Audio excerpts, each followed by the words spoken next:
Ok, vamos a empezar. ¿Alguna duda de lo que vimos antier?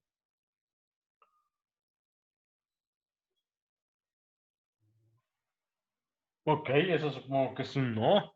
Y voy a hacer un último problema de electrostática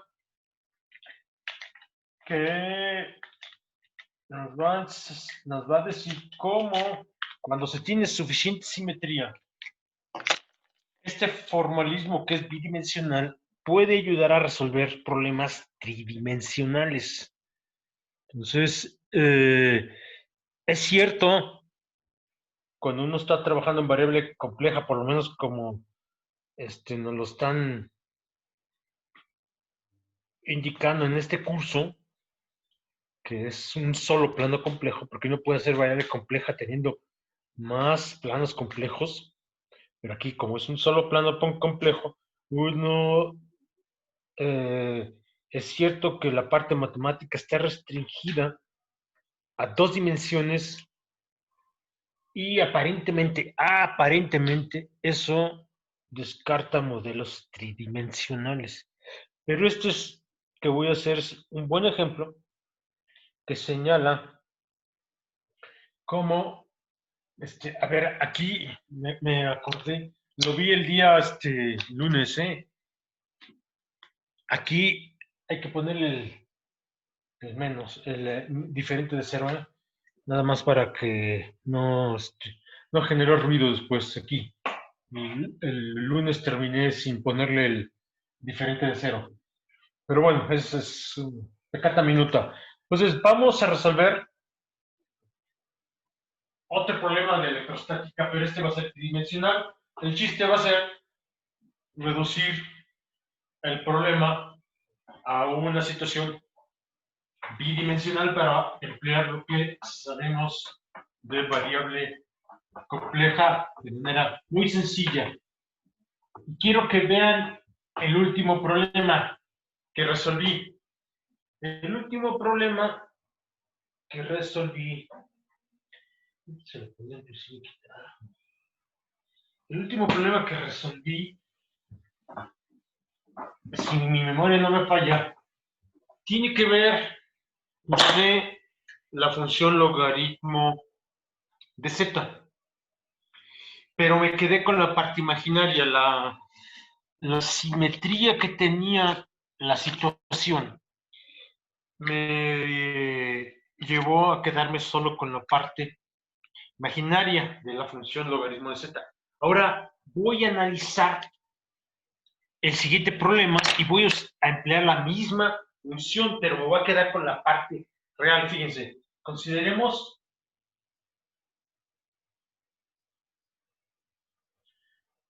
dos cilindros. Tenemos dos cilindros coaxiales. Quiere decir que sus ejes de simetría coinciden. Ahorita hago el dibujo de radios A menor que B, infinitos en su longitud.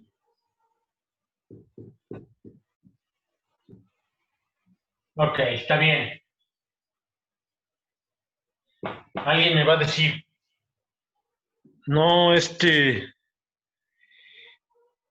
no existen cilindros infinitos. Cuando mucho, este es un ejemplo de pizarrón, difícilmente usted va a tener usted nunca va a tener un cilindro infinito.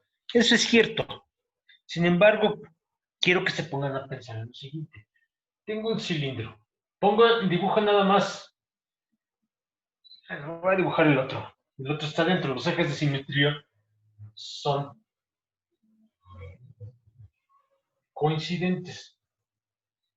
Y ahora imagínense que este cuate, mide 1 metro. Muy bien, mide 1 metro porque es un cable, son 2 cables coaxiales de los que luego se usan para transmisión de información. Y lo que tengo es ahora un punto de observación. Lo voy a exagerar. Está aquí. La distancia de aquí a acá es de 0.5 metros. La distancia de aquí a acá también es de 0.5 metros. Pero fíjese que ahora voy a imponer una condición adicional. La distancia entre este punto y la superficie es de, ¿qué será bueno? Una micra. Fíjense que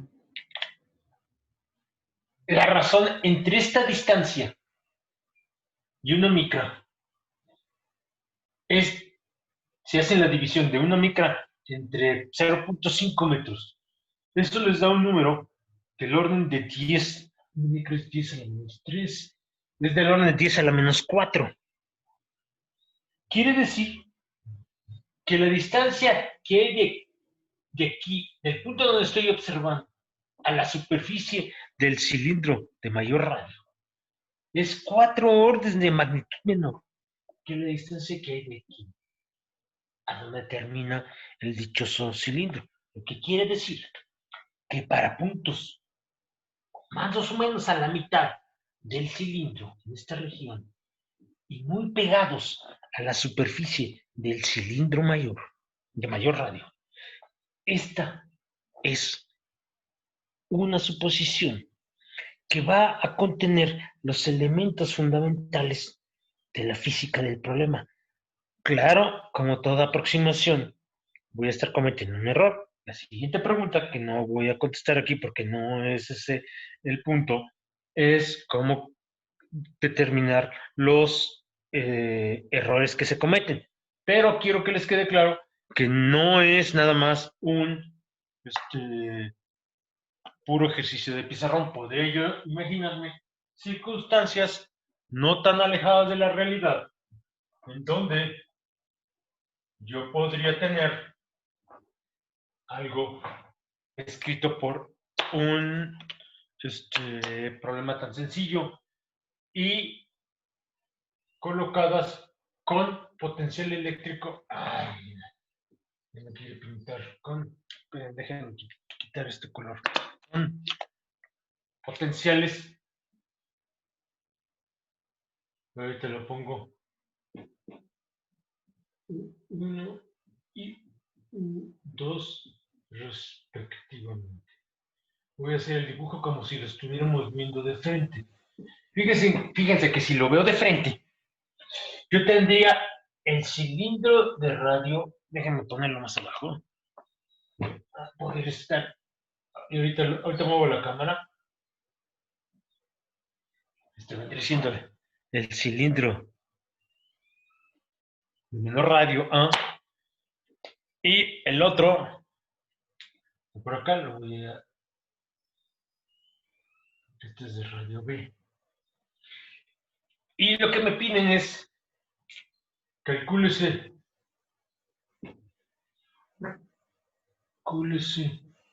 el potencial y campo eléctrico en la región. ¿En qué región? Ahorita les digo. en la región entre los dos cilindros. En esto que está aquí. Aquí es donde quiero toda esta región. Podemos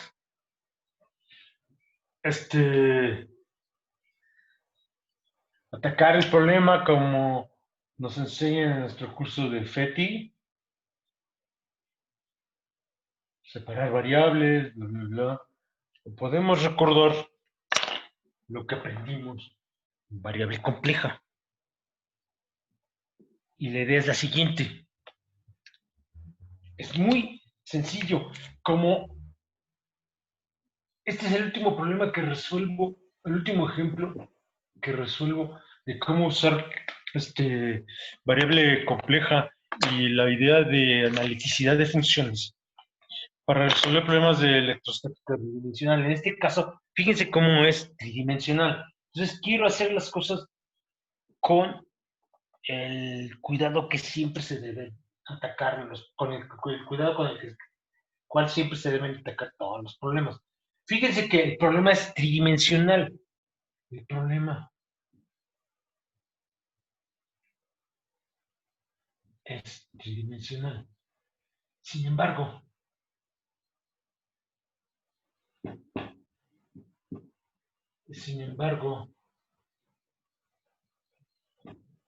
pasa algo por la simetría, la distancia.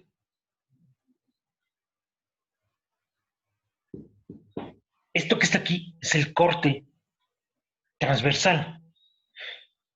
Y los dos cilindros salen y entran del plano del pizarrón.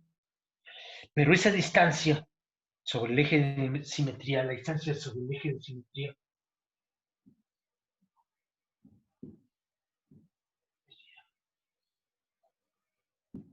y lo pongo con mayúsculas porque es una parte fundamental.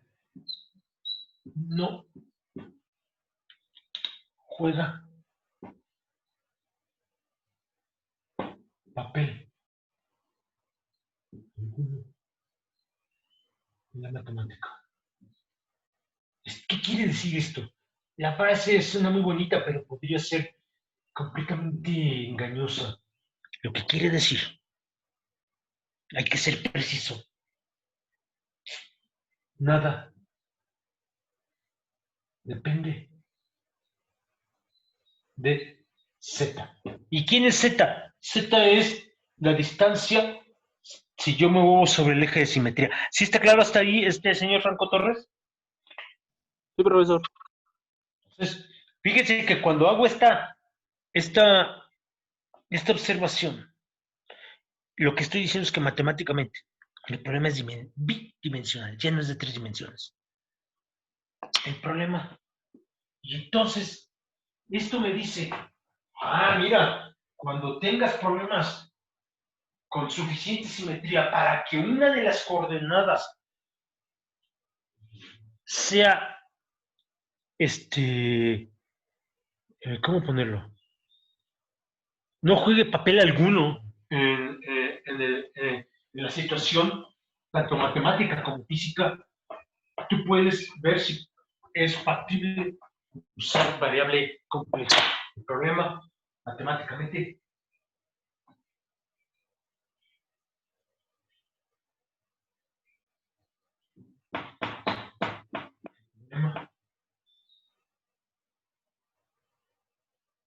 es dos-dimensional.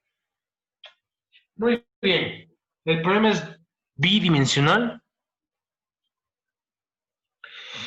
y es resuelto ya con este, será el tercer problema de electrostática,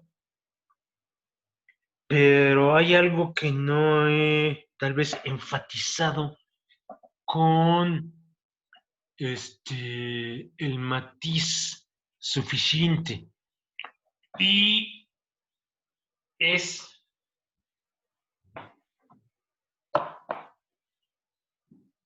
qué función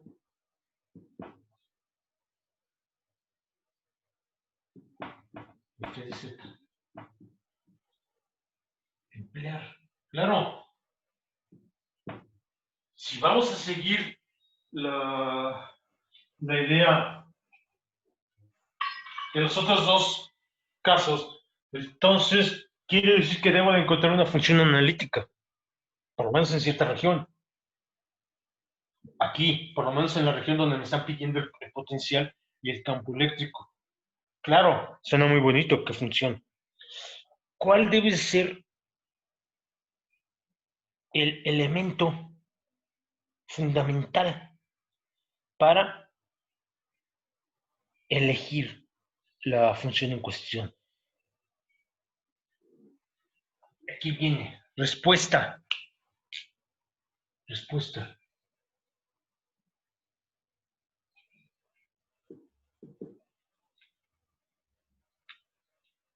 F de Z debe permitir satisfacer las condiciones de frontera. Las condiciones de frontera. ¿Crees que llevaron FETI? Algunas personas llevaron, que de este curso llevaron FETI el trimestre pasado conmigo. Cuando vimos esta teoría de Sturm-Liouville, nos dimos cuenta cómo las condiciones a la frontera son un elemento esencial, no es nada más resolver la ecuación diferencial. El tipo de solución va a depender fuertemente según el tipo de condiciones a la frontera que yo tenga que resolver. Eso quiere decir, esa es una condición que es algo que uno aprende cuando estudia teoría de Sturm-Liouville en el curso de FET y funciones especiales transformadas. No, ahora se llama ecuaciones diferenciales y funciones especiales. Y lo mismo pasa cuando quiero usar variable compleja. ¿Qué función f de z analítica vas a usar? Bueno, busca una que tenga la posibilidad de reproducir las condiciones en la frontera. Y no lo quiero yo poner sin antes explicarles por qué otra vez la función logaritmo de z. Fíjense que lo que estoy pidiendo es lo siguiente. El problema físico no es nada más, recuerden, no es nada más aprender variable compleja. Esto, independientemente de que no es un curso puramente matemático, es un curso de métodos matemáticos para meteorología, hay que entender los puntos torales de cómo se aplica las matemáticas. Aquí quiero resaltar el cumplir las condiciones a la frontera. ¿Cuáles son? En este caso, sí, phi de r teta. Uso coordenadas polares. El problema, ¿por qué? Por la simetría que tiene el problema.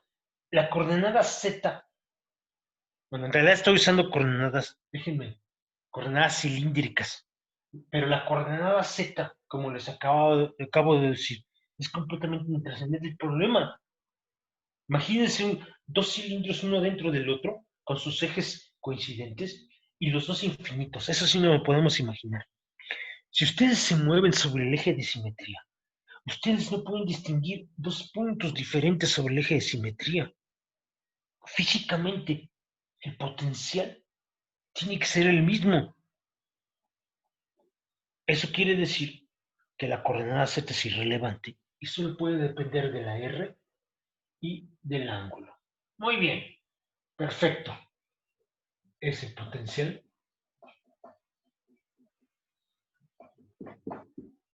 entonces, fíjense,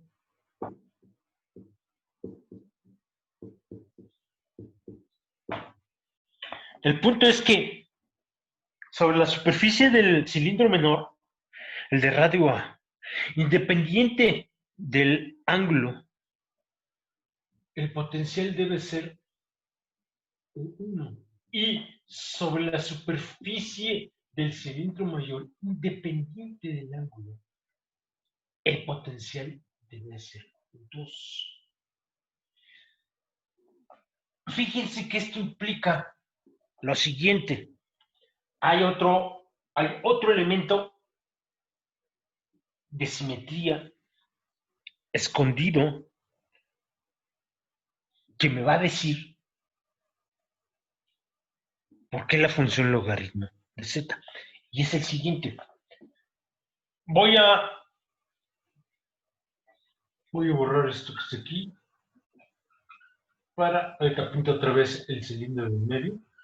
Voy a quitar el valor de los radios, ya todos lo sabemos. Este es el cilindro mayor y este es el cilindro menor. Los ejes de simetría son coincidentes. Y ahora tomen 2 puntos. Este aquí, y dibujo un círculo también con radio coincidente con el eje de simetría. Y toman el punto 1 y el punto 2.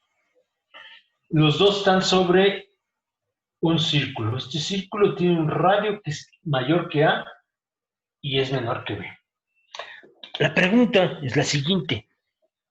¿Cuánto vale el potencial eléctrico aquí, en el punto 1, comparado con el potencial eléctrico en el punto 2, señor Taba? ¿Y por qué? Tendría que ser el mismo porque es una superficie equipotencial. No. Son al mismo radio, ¿no? Sí, pero el que sea el mismo radio, ¿por qué tiene que ser el mismo potencial? Falta un elemento. Su argumento es correcto, pero falta ponerle la cereza al pastel. ¿Por qué este punto y este punto, si están al mismo radio, necesariamente deben tener el mismo potencial? Falta algo.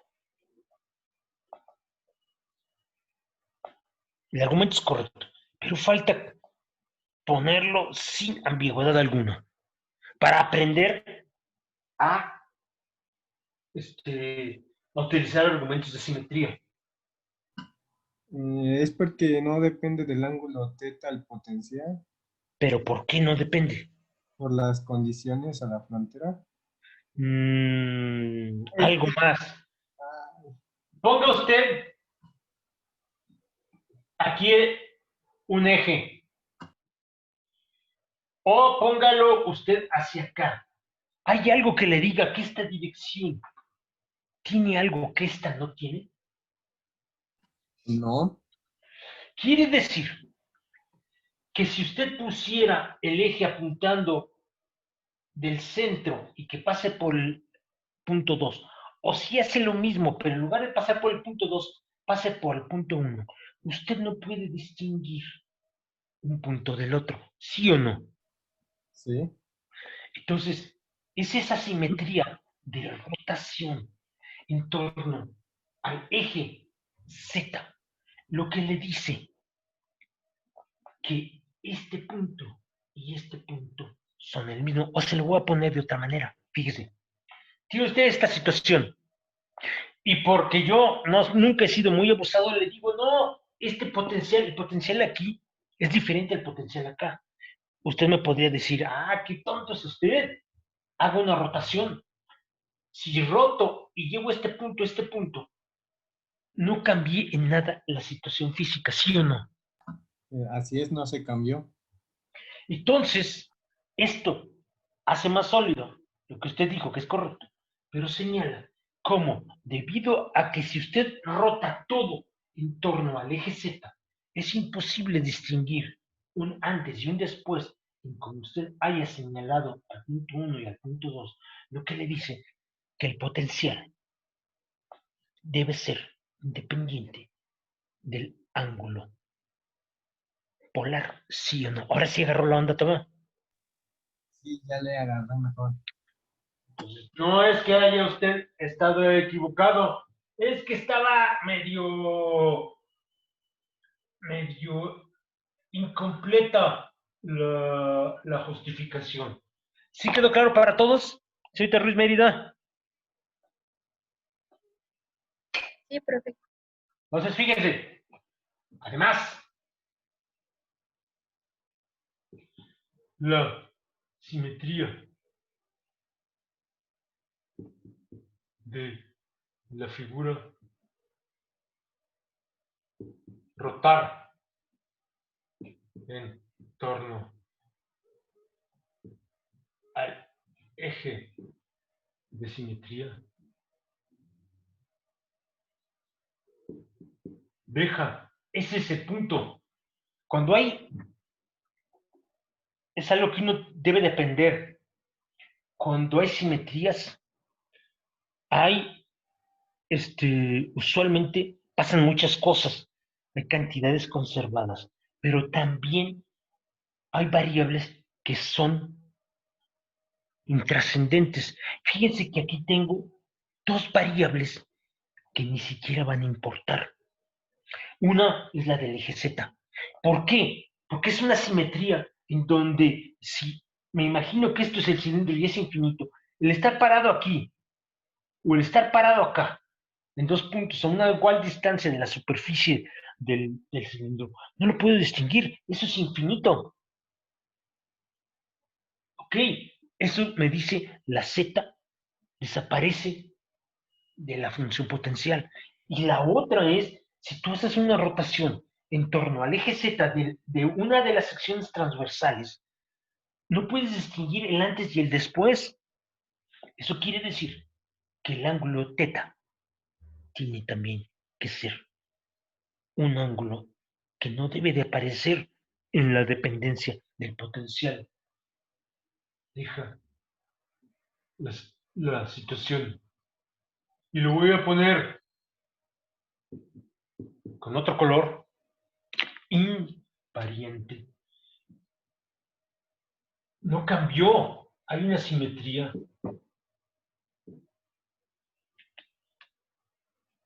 Implica θ no debe aparecer en... Quiere decir que este cuate que está aquí solo debe de ser el potencial, solo puede ser función del radio, de la distancia del centro del eje Z a donde ustedes estén parados. Nada más. Ok. ¿Y eso qué tiene que ver con la respuesta que estoy buscando? Recuerden, no va a haber un algoritmo, va a haber una serie de argumentos muy generales con los cuales yo debo de buscar la respuesta. En este caso, debo de tener una función que solo dependa de R y que para R constante,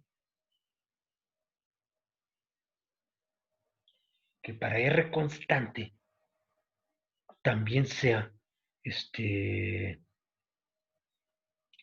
me dé una posibilidad de mimetizar esto que está aquí.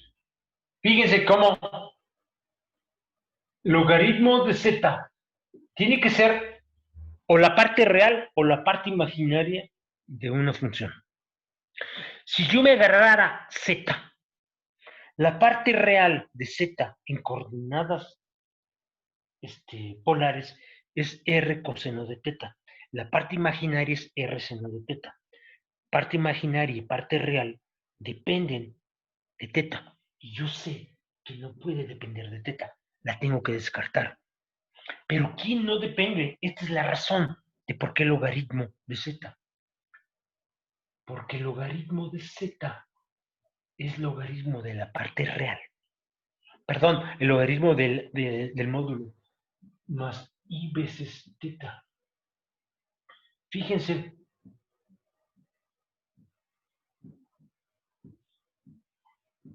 que la parte real no depende de teta. Por eso, ahora sí, habría una elección más sencilla. Agárrate Z, pero la parte real y la parte imaginaria dependen de teta. Lo tengo que tirar. Debo de buscar una donde o la parte real o la parte imaginaria fuesen independientes de teta. Y me doy cuenta que con haber estudiado de manera razonablemente decente la parte del curso de variable compleja donde vienen funciones, la generalización de la función logaritmo, con ella ya la hice. Ahora continúo arriba. Quiero que noten ahora lo siguiente. Aquí viene algo que hay que hacer. Vamos a hacer el álgebra. Ahora, fíjense, tomemos. Y ahorita les digo por qué hago esto. F de Z igual a logaritmo de Z más un C, donde C es un número puramente real. Ahorita van a ver por qué lo pongo. El primer punto es el siguiente. U de R de teta es logaritmo de R más C, porque este número lo estoy escogiendo como puramente real. Y la parte imaginaria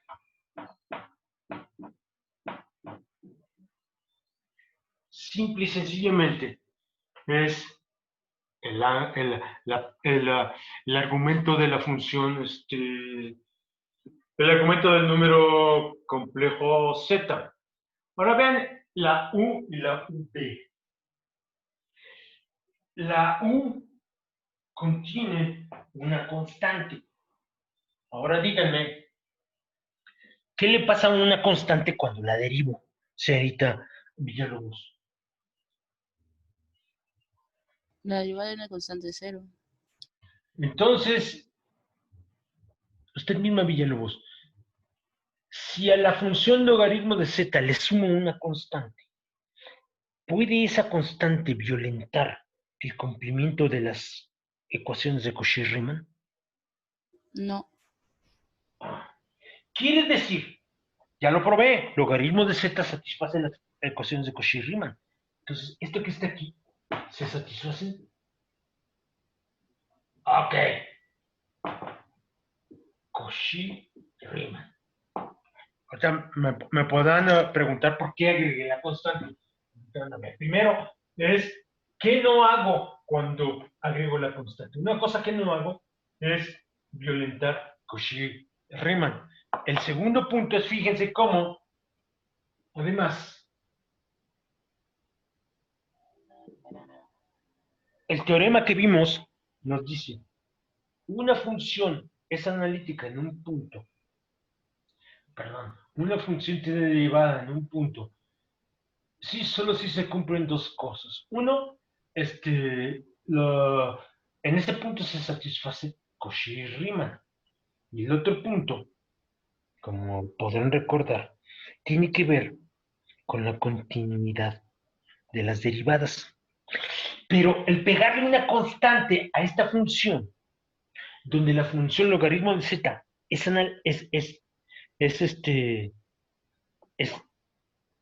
no es entera, porque en el origen no lo es, pero es analítica en todo punto que no sea el origen.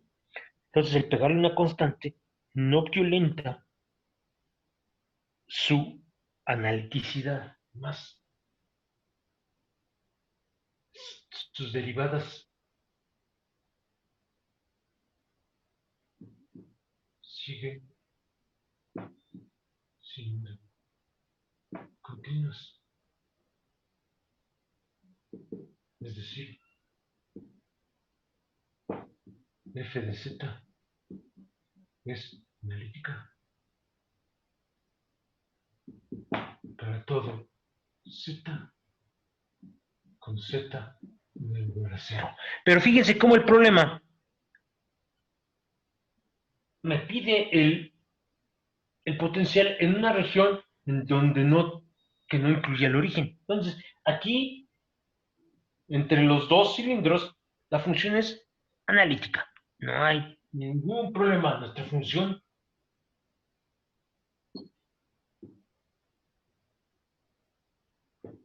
es analítica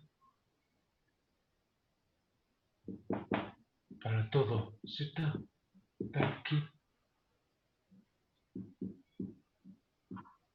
El módulo de Z está entre A y B. ¡Qué buena onda! Muy bien. Esto quiere decir lo siguiente. Ahora sí. Pero UXX más UY, perdón. Sí, le pongo. Porque aquí lo puse en coordenadas cartesianas. Lo puedo poner en coordenadas polares. La ecuación sigue siendo la misma. El laplaciano es 0. Y ahora lo que estoy diciendo, lo único que debo de hacer es logaritmo. Esto implica que nuestra propuesta es, y nada, voy a poner la única variable realmente relevante, que es la R, va a ser el logaritmo de R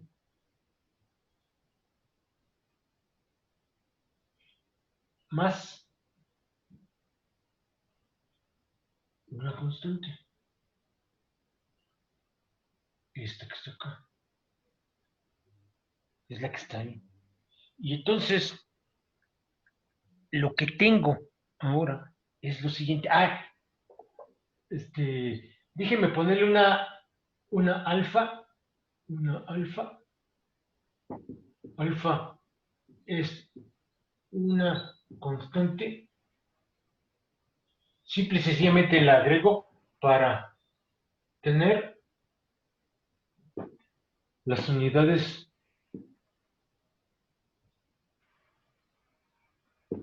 correctas. Para hacer las cosas un poco más limpias en el sentido de las unidades, porque si no, la cosa, la U va a tener la U mayúscula subíndice 1 y la U mayúscula subíndice 2 tienen unidades de potencial eléctrico, y a la hora que uno empieza a hacer comparar unidades, uno dice, esto está mal, ¿no? Entonces, para no introducir ruido ahí, lo pongo con esta notación. Entonces, lo único que debo de hacer es determinar alfa y determinar C.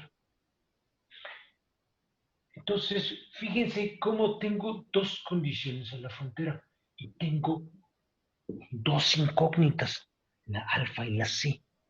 Yo debo de buscar construir un sistema de 2×2. ¿Cuál es?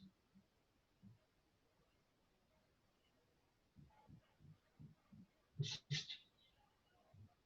Y el otro es, evalúas el potencial cuando estás en el cilindro más grande, y entonces, no sé, pues hago una pausa en este instante y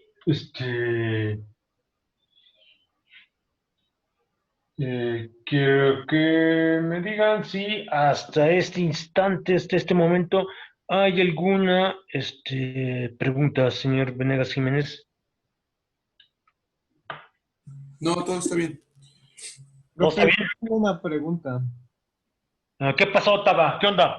Aquí no importa que el laplaciano esté en coordenadas cartesianas y que estemos con coordenadas polares. No, mire, el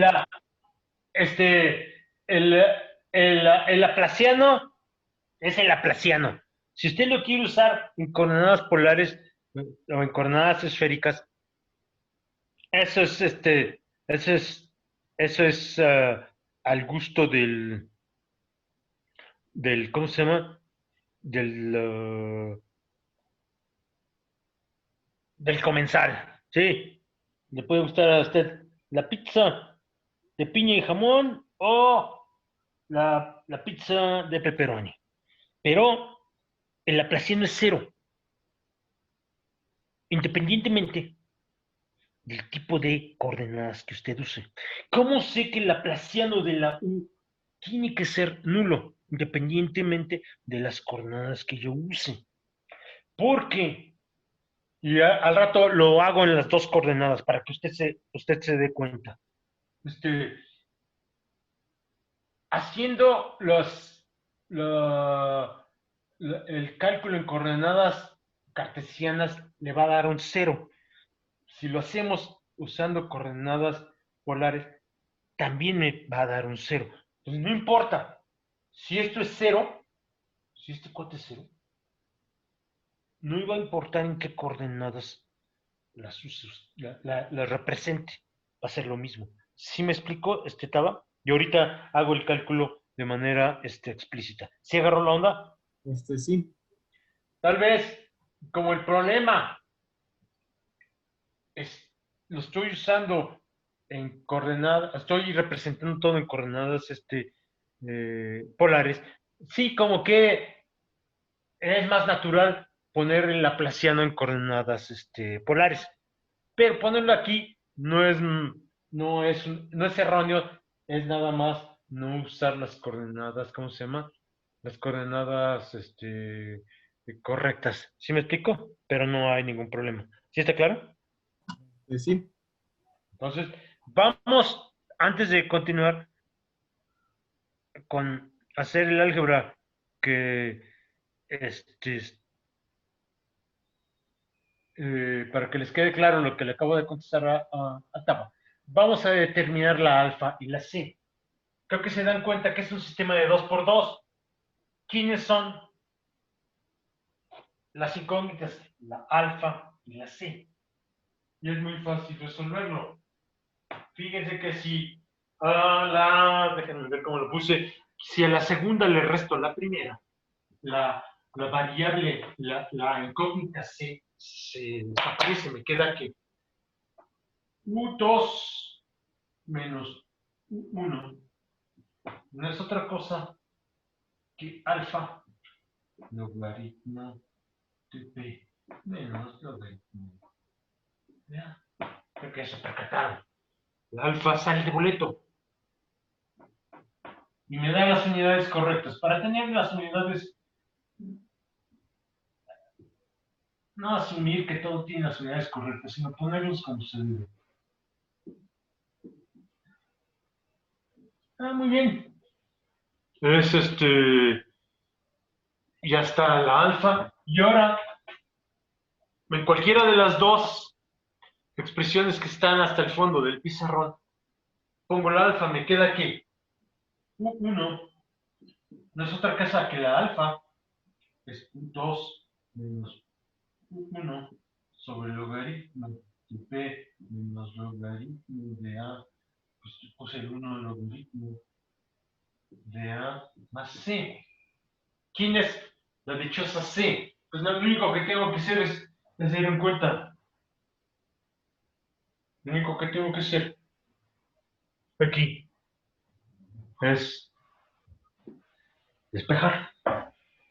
Vamos a despejar.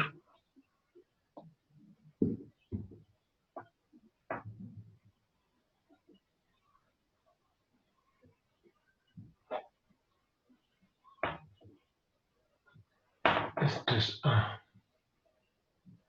Entonces, C no es otra cosa que paso todo del otro lado que 1 menos 2 menos 1 todo multiplicado por logaritmo de A sobre logaritmo de B menos logaritmo de A.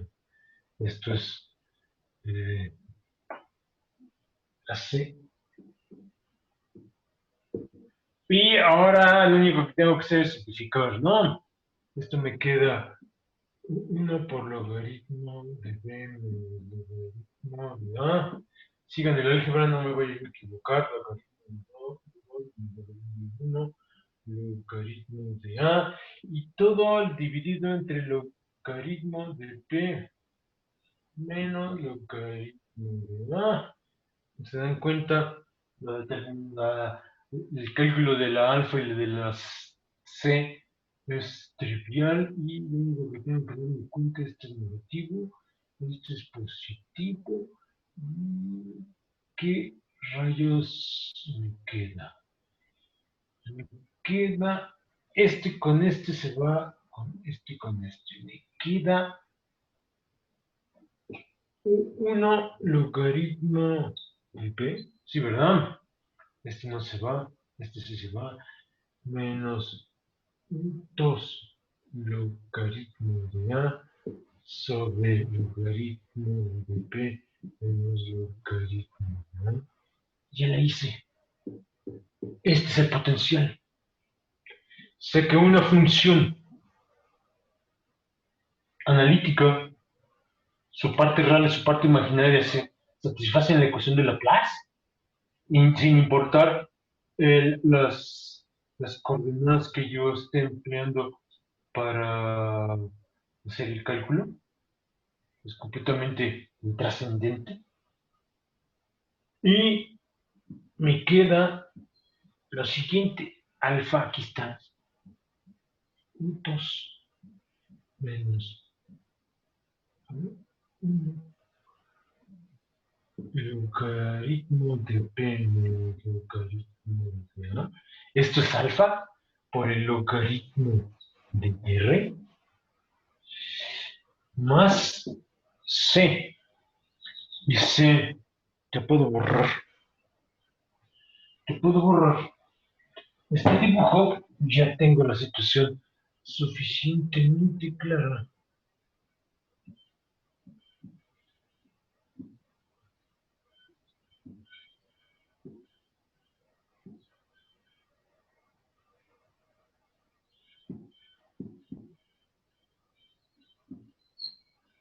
Ese es el potencial.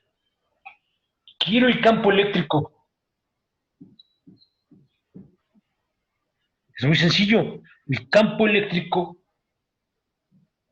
es menos el gradiente del potencial eléctrico. Coordenadas, ¿cómo se llama? Coordenadas polares. Esto no es otra cosa que menos 2 menos 1 por el signo menos que está aquí sobre el logaritmo de p menos logaritmo de a y la derivada del logaritmo es 1 sobre r y la dirección es el vector radial polar. Esto es. Fíjense cómo las líneas de campo eléctrico salen o entran dependiendo del signo. Si U2 es mayor que U1, entonces U2 menos U1 es positivo y las líneas de campo están entrando. Ponerlo acá.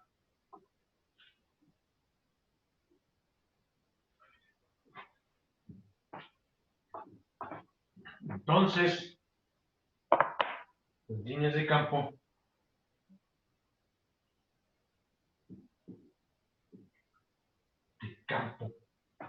van del cilindro mayor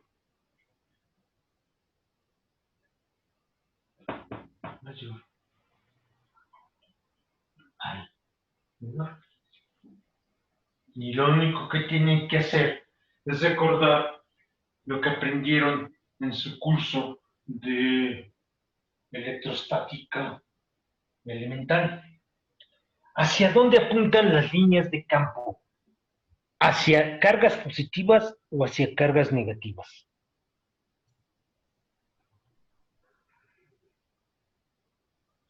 ¿Se acuerdan? Hacia adentro son cargas positivas.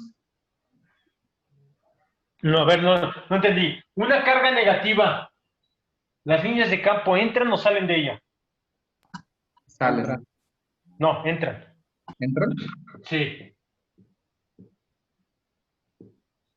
Sí. Por convención. Las líneas de campo. Ahora fíjense. Si aquí las líneas de campo van del cilindro cuando U2 es mayor que U1, esta cantidad es estrictamente positiva. Con el signo menos se vuelve todo negativo. Quiere decir que las líneas de campo están entrando. Entonces, el cilindro mayor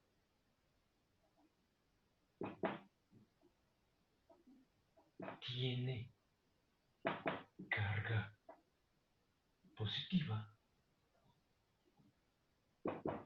y el menor negativa. Porque las líneas de campo salen de las cargas positivas y van hacia las cargas negativas. Si U1 es mayor que U2, la situación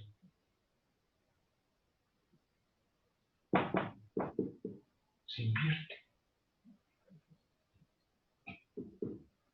Ya sé qué está pasando. Fíjense cómo no tuve que resolver ecuación diferencial, que está garantizada la satisfacción de la ecuación diferencial fundamental, que es la ecuación de Laplace bidimensional, por el hecho de que la función es analítica en toda la región entre los dos dichosos cilindros. Profe, ¿qué dice después de, y la menor negativa? La última línea de lo que Sí, escribió.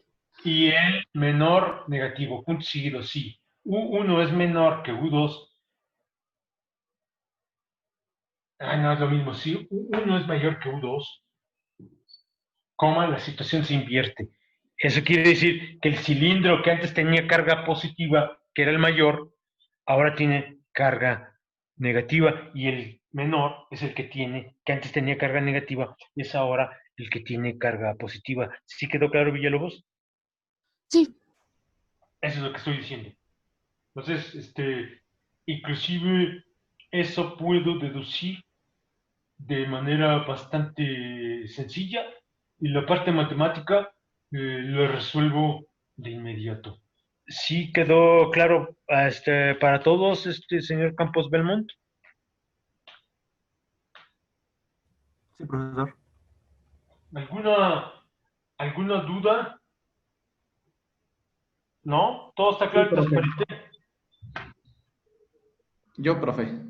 ¿Qué pasó, Carmona? Sería mucha molestia si puede volver a explicar la interpretación física. Es que a mí no me quedó muy claro.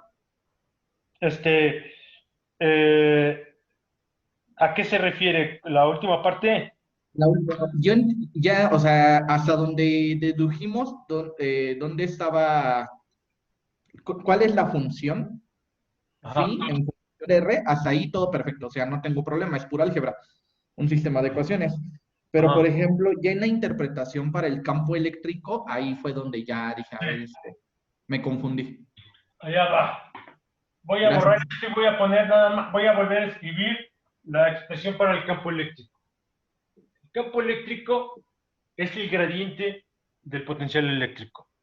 Utilizo coordenadas polares, y de boleto me queda que es U2 menos U1 sobre logaritmo de B menos logaritmo de A. Lo pongo en un paréntesis. Acuérdense que la B, el radio B, es mayor que el radio A. Entonces, el denominador es siempre positivo. El signo de lo que está entre paréntesis va a depender de si U2 es mayor que U1 o al revés. Y la derivada del logaritmo de R es 1 sobre R. Y esto apunta en la dirección polar. Voy a hacer el dibujo Carmona. aquí abajo. Voy a dibujar los dos cilindros para que le quede claro. Este es el cilindro menor, nada más los voy a hacer un poco más grandes. Y este es el cilindro mayor. Y ahora, este tiene hasta a potencial U2 y este está a potencial U1, sus superficies. Pero fíjese, si U2 es mayor que U1, eso quiere decir que U2 menos U1 es mayor a 0. ¿Estamos de acuerdo? Sí, profe. Pero eso quiere decir que con este signo E apunta hacia adentro. ¿Cómo me atrevo a decirlo? Porque si este cuate que está aquí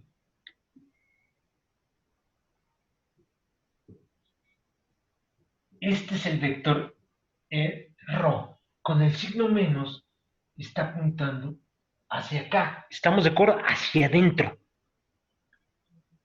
Sí. ¿Eso qué quiere decir? Eso lo que quiere decir, allá va, usted tiene una carga eléctrica aquí, positiva, más Q, y la suelta. ¿Hacia dónde se va a mover? Va a seguir las líneas de campo. Una carga de prueba positiva más Q seguirá las líneas de campo.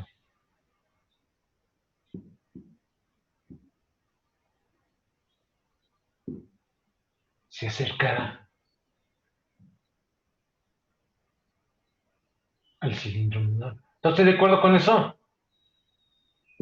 Que Sí. se va a mover hacia el cilindro menor, no se va a mover no se va a querer acercar al cilindro mayor, se va a querer mover hacia el cilindro menor, porque así es la convención. Una carga positiva va a seguir las líneas del campo. Como las líneas de campo apuntan hacia adentro, quiere decir que la partícula cargada positivamente va a tender a moverse hacia este lado. Y ahora la idea es, ok, dime qué potencial.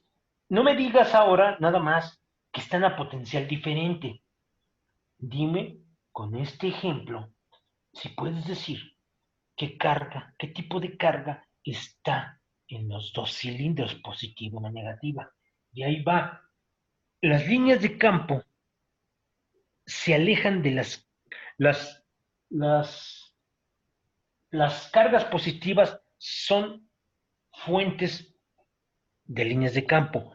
Las cargas negativas son sumideros. Eso es lo que quiere decir, es que las líneas de campo salen de las cargas positivas y las líneas de campo entran a las cargas negativas. ¿Está claro, Carmona? Sí, ya me quedó claro, profe. Entonces, con esto, fíjese que le estoy diciendo algo todavía más fuerte. Aquí tiene usted carga más. Y aquí. Carga negativa. Porque no me venga con que una carga positiva va a querer acercarse a las cargas positivas. No, pues no. Claro que no. Eso solo se lo cree Trump. ¿Estamos de acuerdo? Toda Sí, gracias, persona. profesor. Esto es, fíjese cómo puedo, con este problema, hasta ser un poquito más fino. Les puedo dar qué carga tiene cada uno de ellos. Si es al revés, si U2 menor que U1, la situación, creo que hace situación se invierte.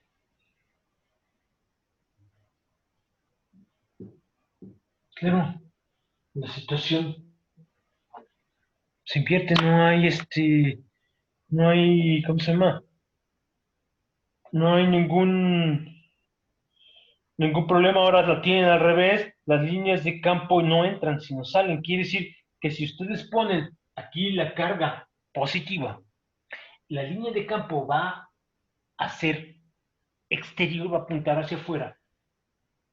Es claro, la carga positiva va a tender, no quiere estar cerca de sus congéneres, se va a tratar de ir a las cargas negativas. Quiere decir que ahora en esta nueva situación, el potencial, la carga en el cilindro interior es positiva y la carga en el cilindro exterior es negativa. Sí quedó claro eh, ¿Yo, Carmona? sí, Carmona. Sí, muy claro, profesor, ya me quedó. Muchas gracias. Ajá. ¿Alguien más lo entendió, señor Venegas? Todo está bien. Profe, en este caso, lo único que estamos haciendo es, o lo que, en donde se puede aplicar todo eso, nada más las que cumplan, o los problemas físicos donde se pida cumplir la ecuación de Laplace. Sí, sí, claro. Es, eh, ¿cómo se llama? Una, una restricción si lo quiere usted ver. Sin embargo, la mayoría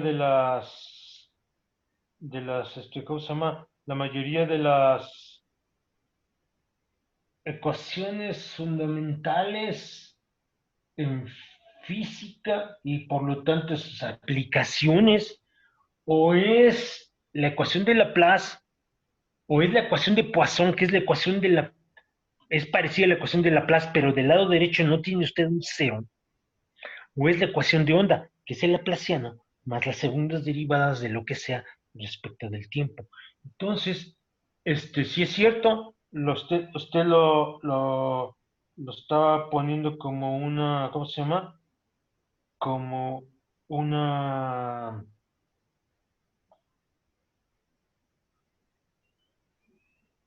su pregunta es también, esconde una crítica. Usted está diciendo, esto no se puede aplicar para cualquier ecuación diferencial. Sí, es cierto, pero se aplica para una ecuación diferencial que es fundamental en electrostática, es fundamental este, en cuestiones de ecuación de onda, porque aparece en Laplaciana, y los métodos de solución para resolver esta ecuación de onda tienen un fuerte aroma de los métodos de solución para la ecuación de Laplace y su pariente cercano, que es la ecuación de Poisson.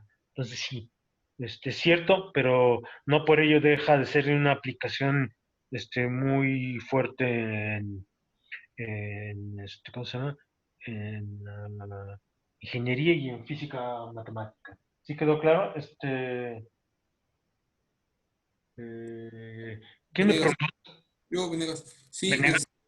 justamente le iba a decir porque me acordé de la ecuación de Poisson y Ajá. pues, tenemos cargas entre los dos cilindros, por eso preguntaba eso.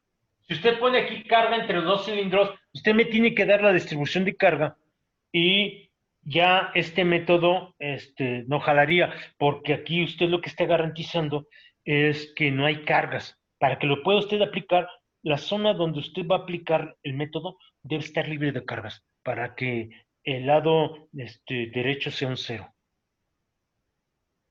Sí, ¿Sí? exacto. Sí. Ahora paso a la parte del laplaciano en coordenadas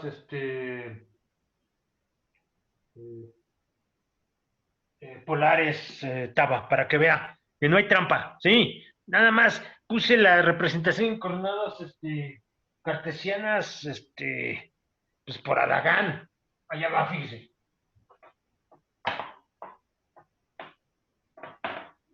Para que quede claro.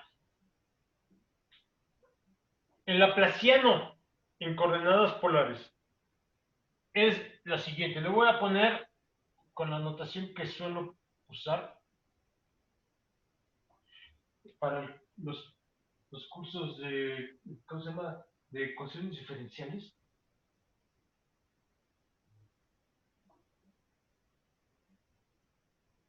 Voy a usar la que estoy usando hasta ahorita.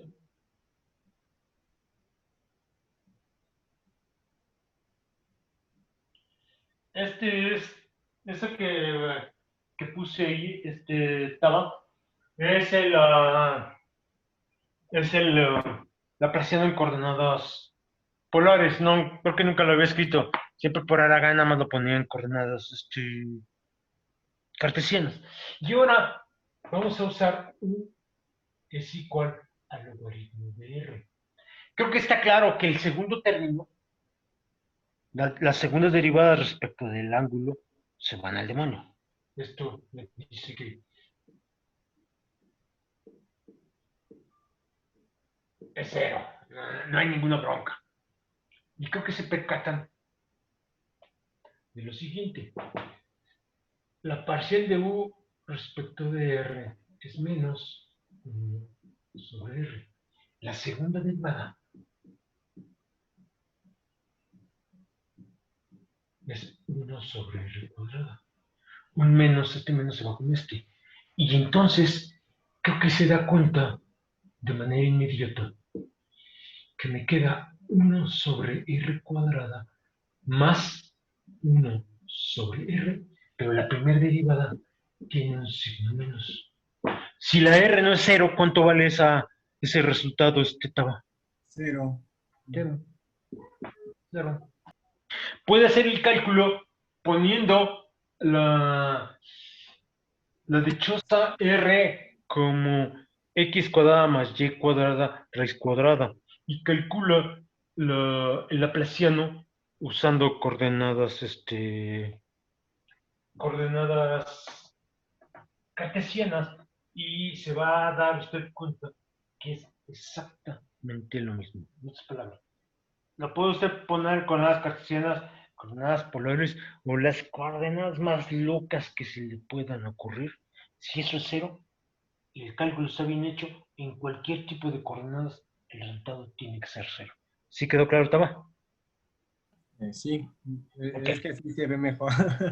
Sí. Está bien, no te preguntes. Entonces, vamos nada más antes de empezar a ver ya la parte de ya aquí, espero que con esto les resulte suficientemente ilustrativo de que en tanto tenga regiones en donde no haya carga, un método de solución para encontrar campos electrostáticos es usar variable compleja. Usualmente, cuando uno lleva, por lo menos en la licenciatura, el curso de teoría electromagnética 1 o 2, esto no se lo enseñan a uno. ¿Por qué no es harina? A mí no me toca eso juzgarlo, yo nada más señalo un hecho. Pero ya aprendieron ustedes un nuevo método de solución y que el conejo salta de la chistera en el momento más inesperado. Aprendiendo algo que aparentemente no tiene conexión con aplicaciones, sabemos resolver ecuaciones diferenciales sin haber llevado un solo curso de solución, lo cual es bastante reconfortante. Pero antes de pasar al tema de integración, voy a ver lo que se llama el cálculo de un armónico conjugado. Y es un teorema que es medio... Cuando uno lo ve, el teorema es más sencillo de lo que aparenta. Entonces, teorema. Con un ejemplo o dos, uno agarra la onda. Y es el siguiente, fíjense. Sea U de XY una función armónica. ¿Qué quiere decir que sea armónica? Yo se los dije. Quiere decir que satisface ecuación de Laplace que todas sus segundas derivadas respecto de x y de y son continuas en D, que es un subconjunto de R2. Aquí estoy hablando de R2, no de x y de y. Lo que voy a hacer es dar el teorema de cómo construir una función analítica en variable compleja. Ustedes me dan una función armónica y con ella, es más, estoy hablando de manera muy descuidada. Ustedes me dan una función armónica y les voy a dar, no una infinidad de funciones analíticas, construidas a partir de esta que está acá. Fíjense, entonces, lo que tenemos es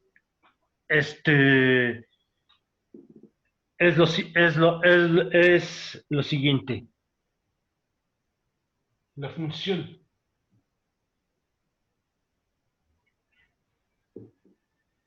b de x, y, definida como, fíjense, b de x, y es lo siguiente. V, porque en español sí se V. La estoy definiendo como lo siguiente. Me agarro la función u, que es armónica. Le calculo su derivada respecto de x. Yo sé que existe. ¿Cómo sé que existe? Porque como condición la función es armónica. A esa la derivo, perdón, la integro respecto de y ese le voy a aplicar una constante. Perdón, una constante. Una función que solo depende de x. Nos permite, y ahorita hago un ejemplo, nos permite obtener f de z igual a u de x como y más i de b de x como y analítica. Ya estoy pidiendo que sea analítica en D, y ahora, como les había dicho, cuando me conviene hablo de R2 y cuando me conviene hablo de plano complejo. Este es un subconjunto ahora, sí, del plano complejo, donde además es armónica en D. Lo que voy a hacer es ¿cómo se llama? Señalar el método con un ejemplo. Haremos dos ejemplos. Y lo primero, recuerden, vean el teorema antes de que empiece yo a calcular a los salvajes. Así se ve, así se ve mejor. ¿Hay alguna pregunta, alguna duda respecto de lo que afirma este teorema, señor Campos Belmont? No, por ¿No? ahora no. ¿Transparente? Sí. Muy bien. Ahí, Jiménez, ¿sí está claro, señorita Jiménez? Sí, hasta ahora todo claro.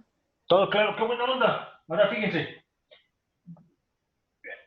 Si, como han afirmado que todo está claro, fíjense que una condición que exige el teorema es que la U sea armónica.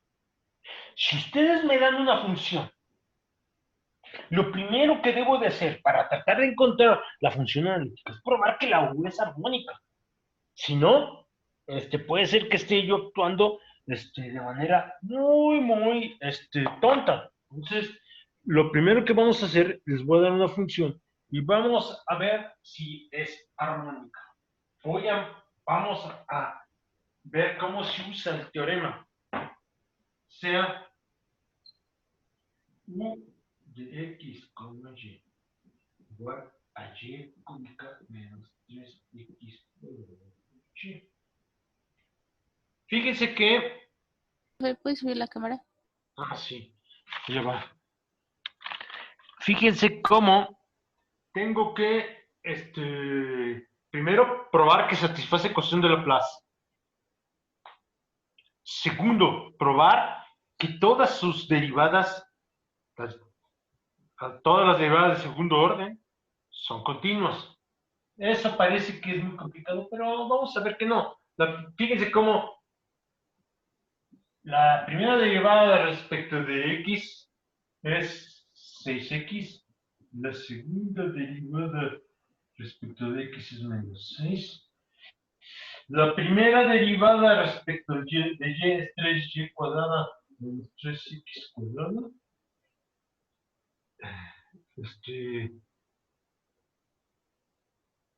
Espérame, aquí ya me equivoqué. Es menos 6xy, Sí, profe. ya estoy alucinando. Entonces, menos 6xy. Y la segunda derivada respecto de x es menos 6y. Sí, si no, no me iba a salir. Me di cuenta. Ahí sí está bien, ¿verdad? Y la segunda derivada respecto de y es 6y. Ah, ok, muy bien. Creo que es obvio que la segunda de que el laplaciano de esto es un 0, porque 6y menos 6y es 0. Fíjese, estaba. Pude haber escrito la y como r seno de teta, la x como r coseno de teta, y haber calculado el laplaciano usando la expresión de hace rato en coordenadas polares. También me hubiera dado 0. No lo voy a hacer. El álgebra es más engorrosa, pero da lo mismo. ¿Ok? ¿Sí está claro? Sí, sí quedó claro. Ok. Entonces satisface Laplace. Además, fíjense cómo UXY, aquí está. UXY es menos 6 y UYX. Espérame, ya me equivoqué. Aquí hay algo. Menos 6x. Sí, menos 6x. UXY. Y UYX aquí es menos 6x. Todas las derivadas de segundo orden son polinomios. Y hace varias semanas, en algo que parecían posiblemente pérdida de tiempo, nos dedicamos a comprender y demostrar que un dichoso polinomio y todas sus derivadas son funciones continuas. Entonces, me percato en ese instante que ese esfuerzo que hice valió la pena. Porque estas dos condiciones me dicen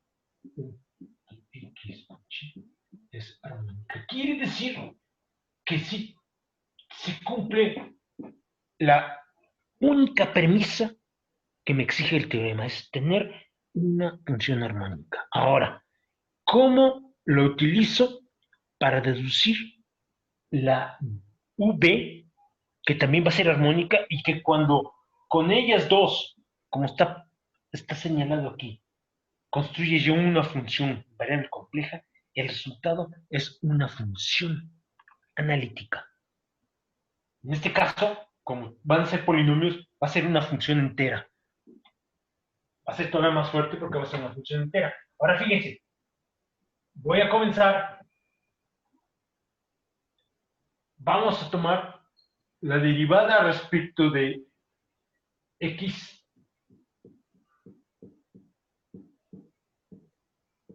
y le pego una función que no conozco. Esta función, la sé, hay que determinarla.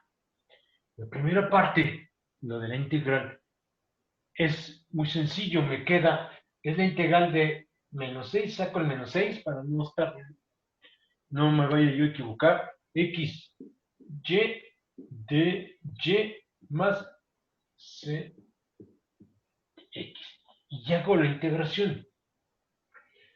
Me queda menos 6, x, y cuadrada sobre 2, ¿sí, verdad? Ajá, ahorita simplifico. Y esto me queda menos 3x y cuadrado menos x. ¿Esto qué rayos va a ser? Esto va a ser mi función b de x. Necesitamos todavía determinar cuánto vale la c. ¿Cómo lo voy? ¿Cuál es el criterio para determinar la c?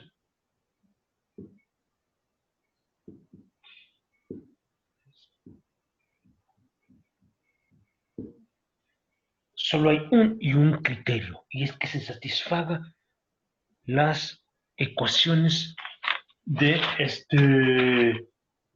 las ecuaciones de ¿cómo se llama? De Cauchy-Riemann. Entonces, ahora lo que hago es calcular la parcial respecto de, ¿cómo se llama? La parcial respecto de b de x de la v, y me queda es menos 3y cuadrada más x. Pero esto tiene que ser igual a menos u respecto de y. Pero la derivada de la u respecto de y está aquí. Fíjense que es menos, ya la hice, fíjense cómo ya la hice. Derivo este cuate respecto de x, de esto. Pero como voy a pedir que sea analítica, esto debe ser por Cauchy-Riemann menos la parcial de la u respecto de y. Aquí está la parcial de u respecto de y. Fíjense que ya la hice. Efectivamente, esto me queda como menos 3y cuadrada más 3x cuadrada. Y esto es menos 3y cuadrada más la derivada de la c respecto de x. Ya la hice, porque quiere decir que la derivada de la c respecto de x es 3x cuadrada. Voy hacia arriba. Aquí está el borrador. Y continúo arriba. Ya acabé.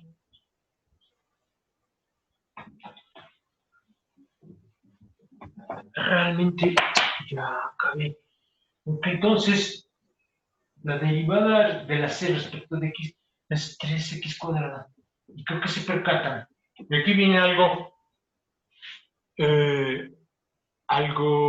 que es relevante comentar. Cuando uno aprende el teorema fundamental del cálculo, a uno le enseñan que siempre va a haber constantes de integración.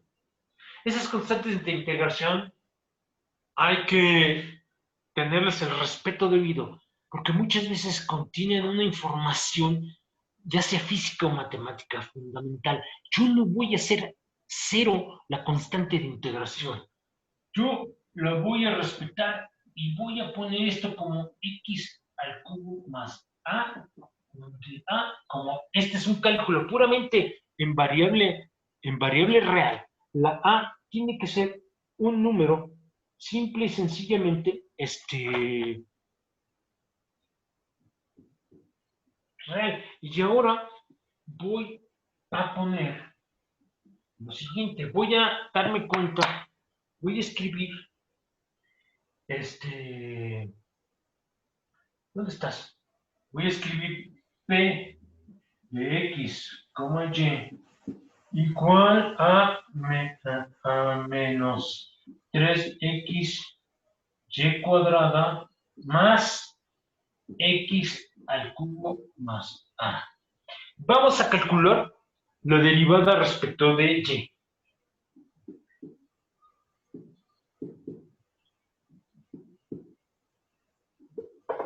La derivada respecto de Y de la V es menos 6XY. ¿Qué le pasó a la A? Señorita Ruiz Mérida. A la A, que es un número real, cuando calculo la derivada, ¿qué le pasó? Vale cero. Entonces, no estoy afectando. Expresiones que tengan que ver con derivadas no están siendo afectadas. Quiere decir que como las condiciones de Cauchy-Riemann son condiciones sobre derivadas de funciones, el que yo ponga o quite constantes es a ese nivel irrelevante. Pero ya se dieron cuenta, como hace rato, cuando resolví el problema de los dos cilindros, agregué una constante y esa constante me permitió resolver condiciones a la frontera. En otras palabras, en este cálculo, y esto lo señalo porque no es ya nada más la pura matemática, es el ámbito de la aplicación a problemas en física. El hacer cero las constantes de integración, entre comillas, simplifica las expresiones algebraicas, pero voy a estar pagando un precio muy grande. Porque, primero, se dan cuenta que con esta función, con la constante A, en realidad la V ya no es una única función, son una infinidad de funciones, tantas como números reales haya, son una infinidad, qué buena onda, que todas están relacionadas entre sí por una constante, qué buena onda, eso a mí no me importa. En esencia no son la misma función y me van a permitir a mí introducir diferentes condiciones a la frontera. Entonces, la recomendación es la siguiente: hagan las integrales, mantengan las constantes de integración y si el problema aplicado les dice tu constante de integración la puedes hacer cero, que bueno, después de, no lo supongan antes, no coarten la libertad, porque después no les va a resolver, no van a poder aplicar, no van a poder resolver los problemas, pero no porque la teoría no sirva, sino porque ustedes a lo salvaje hicieron cero algo que para aplicación, como hace rato, en el problema de los cilindros, no tenía por qué ser cero. Por eso agregué lo que llamé una constante C. Entonces, me queda esto que está aquí.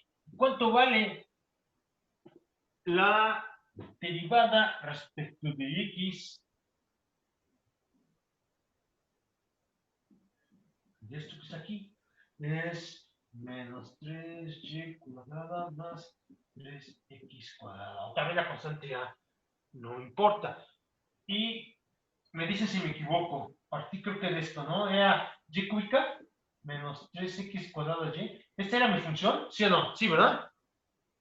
Sí, profe. Sí. Entonces, calculo la derivada de la u respecto de y.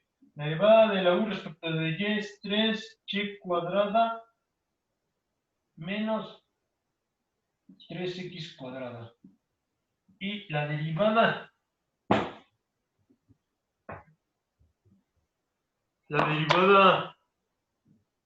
de la u respecto de x no es más que menos 3x cuadrada.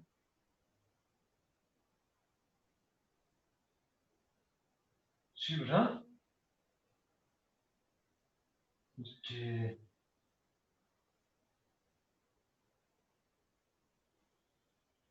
No estoy mal, no sé, ya no sé derivar. A su madre. Esta es la U. De 6 de XY choros. Madre mía. Ahora, quiero que se fijen en esas 4 derivadas. Sigan el álgebra, porque ya me está cayendo el cansancio. Ahorita me equivoqué horrible a la hora de derivar. Fíjense cómo la derivada de U respecto de X, que es menos 6XY, es idéntico a la derivada de la V respecto de Y. Esta y esta son la misma. Y por otro lado, la derivada de la U respecto de Y, es este. Fíjense cómo es el signo contrario de esto que está acá.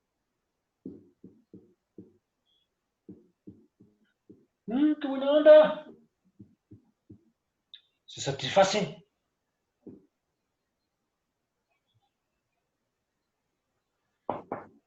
Cauchy Riemann. Ya está. ¡Qué buena onda! La otra es de más. Fíjense cómo las derivadas De segundo orden de P, de V, perdón, son polinomios. Esto implica son continuas. Son continuas. Esto no implica que la V es armónica. Y esto no implica.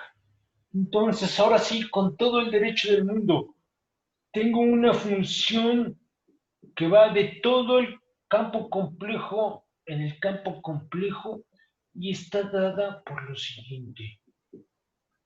Déjenme ver, es y cúbica menos 3x cuadrado de y más y veces menos 3xy cuadrada más x cúbica más a y le pongo, no, déjenme cambiarlo, más b y b un número, ahora sí pido que sea un número complejo, porque este número complejo va a tener su parte real y su parte imaginaria, y cuando yo lo derive va a ser intrascendente la derivada de una constante. Quiere decir que se van a seguir preservando las ecuaciones de Cauchy-Riemann. Es entera. ¿Por qué cambié la A que antes era puramente real? Y ahora me estoy tomando la libertad de que la P sea un número con parte imaginaria no nula. Porque estoy extendiendo el cálculo hasta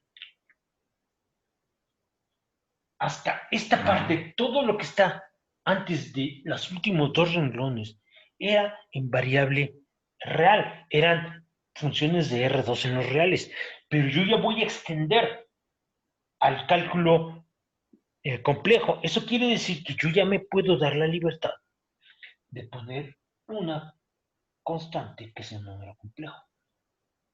Porque aprendí en el caso de variable real que la constante no afecta las condiciones de Cauchy-Riemann y tampoco afecta las condiciones de continuidad de las derivadas, porque la derivada de una constante se va a cero y no puede afectar las condiciones de continuidad de las segundas derivadas. ¿Sí quedó claro, señor Franco Torres? Sí, profesor. Si se fijan,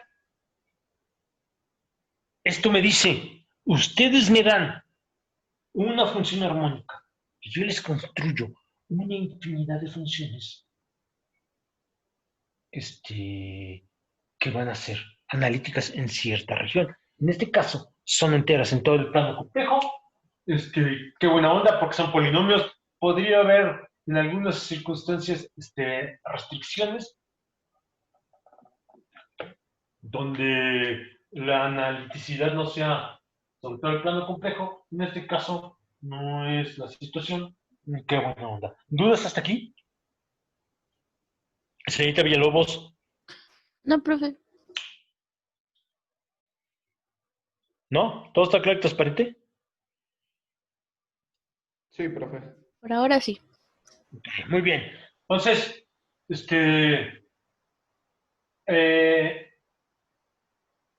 vamos a, nada más voy a resumir lo que acabamos de hacer rápidamente para que quede claro. El algoritmo, este es el algoritmo para encontrar una función, armónica, me dan una función armónica, yo les encuentro otra.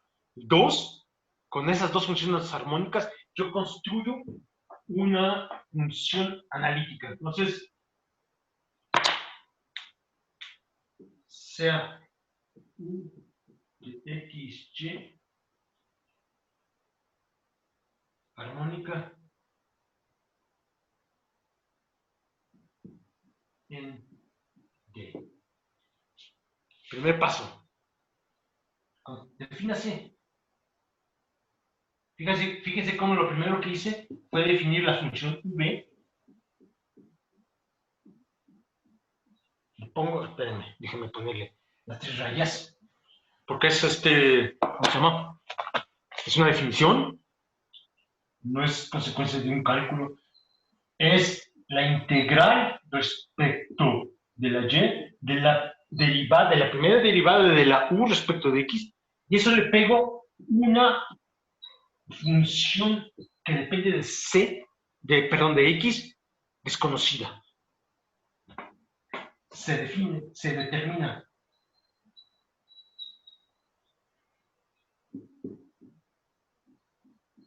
Otra vez.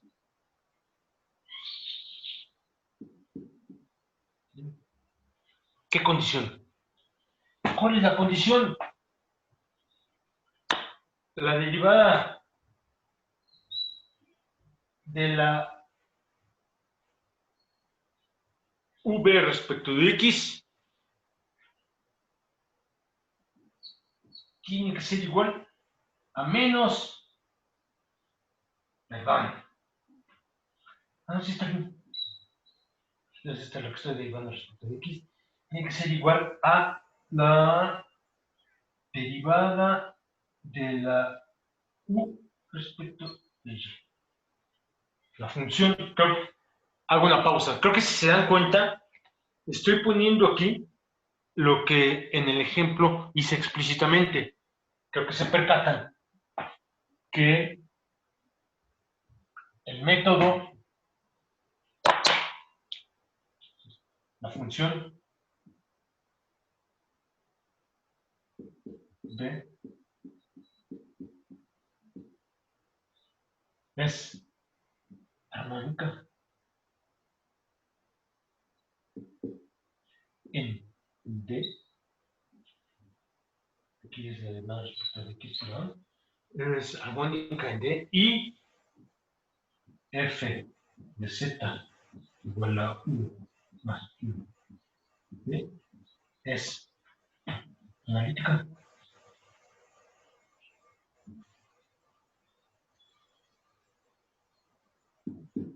en D. Y está escondido. ¿Por qué está escondido?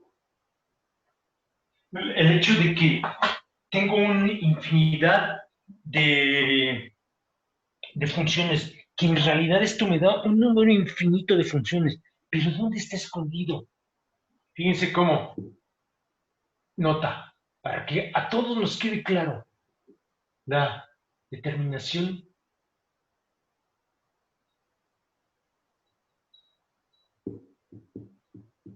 de C de X es a través su derivada. ¿Cómo sé que es a través de su derivada? Porque fíjense que estoy derivando la v respecto de x, y como la v contiene la c y la estoy derivando, la expresión fundamental para la c no es ella misma, es su derivada.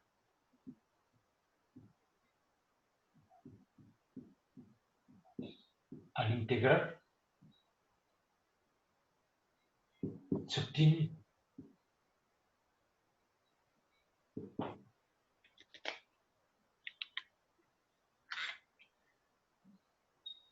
siempre una constante.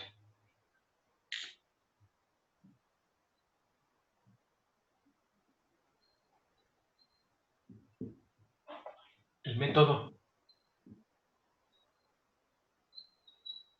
proporciona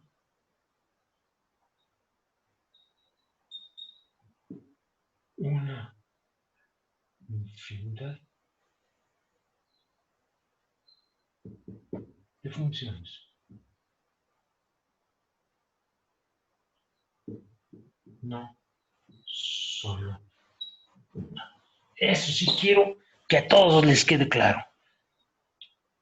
Como el método determina la C no a través de la C misma, sino de su derivada, y la tengo que integrar y compararlo contra este cuate que está aquí. Cuando integro, me va a salir siempre una constante. Entonces eso quiere decir que yo tengo no una función v, y por lo tanto no una sola función f de z. Tengo una infinidad de soluciones. ¿Sí quedó hasta aquí para todos claro? Señor Venegas Jiménez. Sí, todo claro. ¿Dudas? ¿No? Completamente transparente, señorita Villalobos. Sí, Sí, bueno. Vamos a pararle aquí ya. El cansancio mental me está cayendo en la cabezota. Entonces, si Una, empiezas... ¿Qué pasó? una pregunta. ¿Qué pasó? ¿En qué problema habría la necesidad de hacer esto? Bueno, ¿en qué problema físico yo podría encontrar la necesidad de tener una función y buscar bueno, lo que hicimos ahorita? ¿Qué problema físico? Podrían ser, fíjese cómo,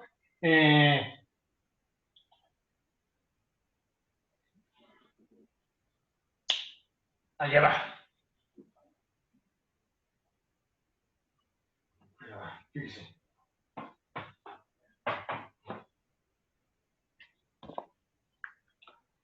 Porque, por ejemplo, me estaba imaginando lo que hicimos ahorita. Ajá, En ese caso, pues encontramos la función u. sí, entiendo. No, allá va, fíjese. Fíjese, nota. Es lo primero que me viene a la mente. No quiere decir que de ninguna manera que sea el mejor ejemplo que podría encontrarse, ni que agote todas las posibilidades.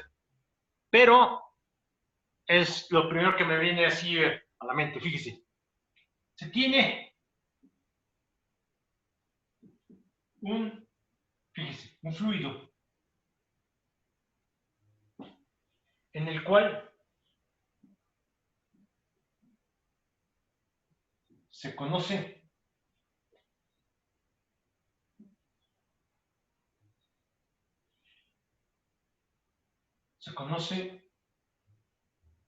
que es irrotacional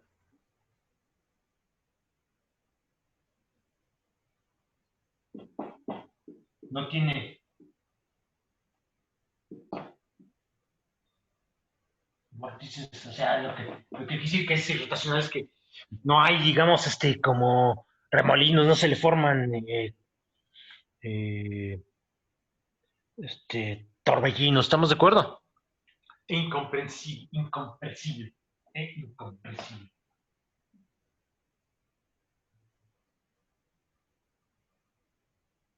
Incomprensible. Muy bien. Se nos proporciona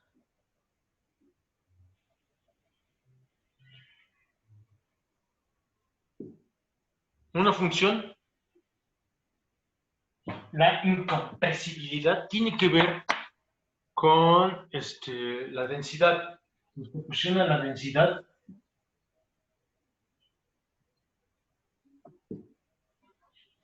como función. Por ejemplo,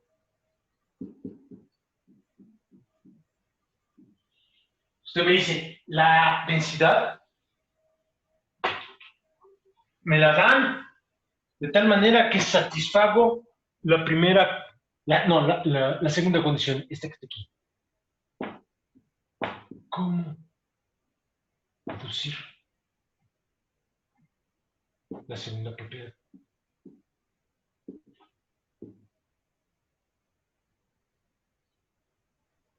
Esto no lo he hecho. Voy a ver un poco de integración y por ahí un día, después de que estemos un tanto cuanto cansados de estar haciendo integrales, hago este ejemplo para que quede claro, así paso a paso, qué mecanismo seguir. ¿Estamos de acuerdo, Venegas? Ahorita nada más se lo comento. Fíjese que el fluido va a quedar descrito por dos funciones, la U y la B. La U va a tener que ver con la incompresibilidad y la V con el hecho de que sea irrotacional. Entonces se calcula V cumpliendo el método anterior. Y ello garantiza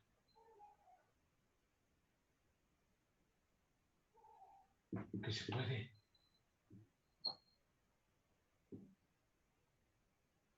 encontrar una parte. Si recuerdan, creo que no lo hice en relación con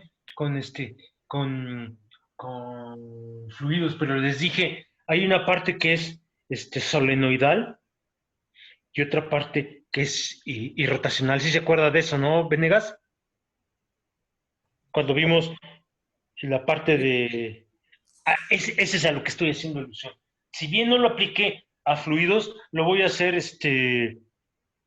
comienzo el viernes con esto, antes de empezar a ver, antes de empezar a ver integración, para que les quede claro, se puede encontrar la parte V y se acabó. Es decir, o usted me da la parte irrotacional, la V, y yo le encuentro la parte incompresible, la U, lo que quiera. Entonces, en mecánica de fluidos, para problemas bidimensionales, donde otra vez tenga usted cierto tipo de simetría que le permitan a usted generalizar problemas tridimensionales y que ¿cómo se llama? La matemática efectiva sea bidimensional, puede usted aplicar estos métodos. Tiene usted ciertos vientos en la atmósfera y por azares del destino, usted sabe que no se van a formar porque no va a haber todavía. Está usted tratando de encontrar las condiciones que permiten que se formen torbellinos, tornados. Quiere decir que no tiene usted torbellinos. Hasta ese instante el fluido es irrotacional. Y por azares del destino, porque el método de solución es todavía muy primitivo, suponemos que es un fluido incompresible. Entonces, así podría usted encontrar la parte irrotacional. No sé si eso, por lo menos con que sea, con un ejemplo, todavía no he hecho el cálculo, le dicen dónde se podría aplicar. ¿Sí está claro? Sí. Entonces, Lo que me dio un poquito de duda bueno, no duda, sino me dejó pensando es, en el caso o sea, sigo con el ejercicio anterior, teníamos la U, bueno, que en este caso era el potencial. ¿habla usted de los cilindros? Ajá, sí, hablando de eso. Si nosotros encontramos, digamos, la V, seguiría siendo un potencial. Sí, pero de otro problema. de otro problema. Ok.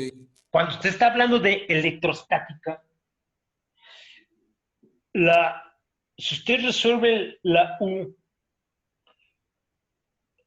con un potencial eléctrico, usted ahí puede calcular su campo eléctrico, todo lo que quiera. Usted tiene la UV. Con la UV, usted lo que tiene es la solución de otro problema electrostático, de otro completamente diferente. Fíjese, vea el último ejemplo de electrostática y el penúltimo de electrostática. Fíjese cómo usé la misma función, pero en uno usé la parte real y en otro usé la parte imaginaria, ¿sí o no? Sí. Deben de estar relacionados entre sí. Eso no me voy a meter, porque creo que ya se dieron cuenta. Uno puede empezar a preguntarse sobre un tema y ahondar, y los otros temas se van quedando ahí en el tiempo y se acerca el final del trimestre y uno no termina el temario. Pero lo que probé el día lunes es que las curvas de U constante son perpendiculares a las curvas de B constante. ¿Sí se acuerda, Venegas Jiménez? Sí, yo lo vi. Eso quiere decir que si bien, visto desde la perspectiva electrostática, la U y la B corresponden a problemas diferentes, tiene que haber una relación entre ellas, porque las curvas equipotenciales son ortogonales entre sí. El ángulo entre ellas es de 90 grados. ¿Qué significa? Hasta ahorita no sabemos, pero son problemas diferentes, pero tiene que haber una relación entre ellos. No sé si eso le contesta su duda. Sí, está bien. Ya, sería todo. Sí. ¿Alguien más? ¿No? ¿Todo está claro, señorita Ruiz Mérida?